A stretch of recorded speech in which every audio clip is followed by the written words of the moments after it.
Once upon a time, a beggar lived at a railway station. He used to beg from passengers traveling on the trains to fill his stomach. One day, while he was begging, a tall man dressed in a suit and tie came along. The beggar thought, "This person looks very rich. He will definitely give me a good amount of money if I ask him." So the beggar approached him and began asking for alms. Seeing the beggar, the tall man said, "You always keep asking. Have you ever given anything to anyone?" The beggar replied, "Sir, I am a beggar.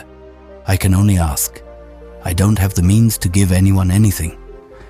The tall man said, "When you can't give anything to anyone, you have no right to ask. I am a businessman, and I believe in give and take. I can only give you something if you have something to give in return."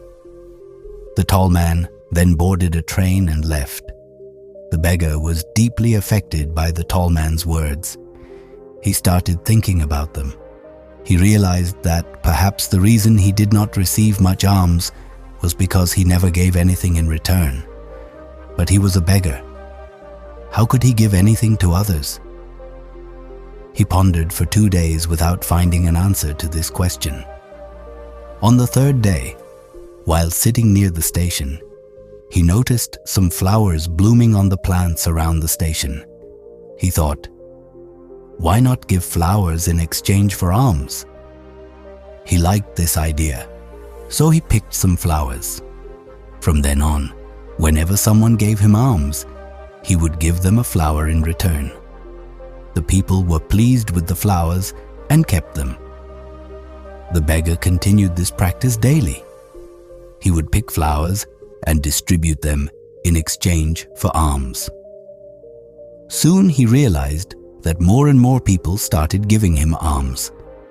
As long as he had flowers, he received a lot of alms. But when the flowers were finished, no one would give him anything. This continued for some time.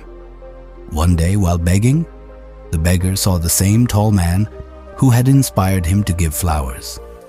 The beggar immediately went to him and said, "Today I have some flowers to give. Please give me alms, and in return, I will give you a flower."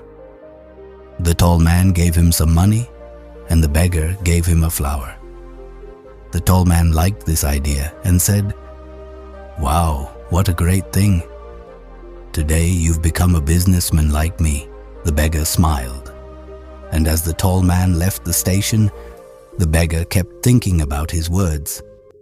His words had sunk deep into the beggar's heart. The beggar now felt that he had found the key to success that could change his life. He excitedly shouted towards the sky, "I am not a beggar. I am a businessman. I can become rich." The next day, the beggar was never seen at the station again. 6 months later, 2 businessmen in suits were traveling together on a train. One of them looked at the other and said, "Do you recognize me?" The other replied, "No, this is our first time meeting." The first businessman smiled and said, "No, we've met before. In fact, we've met twice. The first time you told me what I should do in life, and the second time you told me who I really am." The second businessman suddenly remembered and said, "Oh yes, I remember you now. You're the beggar who I refused to give alms to, and later bought some flowers from."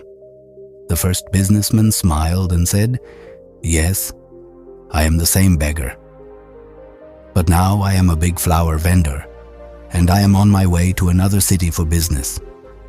The second businessman was astonished and asked, "How did this happen?" The first businessman explained, "I understood the principle of give and take that you told me. I began giving flowers in exchange for alms, and soon people started buying flowers from me. I realized that people weren't just giving me alms, but paying for the flowers. I became a small flower vendor in their eyes, but in my own eyes, I was still a beggar. However, after you helped me realize that I could be a businessman, I became one. Now I'm very successful in this business." The two businessmen parted ways, both happy with their success. This story teaches us a lot. The tall businessman knew the principle of give and take very well, and he used it to help the beggar. The beggar followed this principle and saw a transformation in his life. He changed his thinking, which led to a change in his life. This story shows that if we change our thinking, we can achieve anything. If we keep thinking of ourselves as small, we will always remain small. To become big, we must think big about ourselves. The moral of the story is that success lies in our thinking. We need to awaken our self-respect, think big, and see how we can reach the heights of success. Thanks for watching. If you found value in this video, be sure to subscribe to Stoic Advisor for more insightful content on personal growth, self-improvement, and Stoic philosophy. Hit that subscribe button now.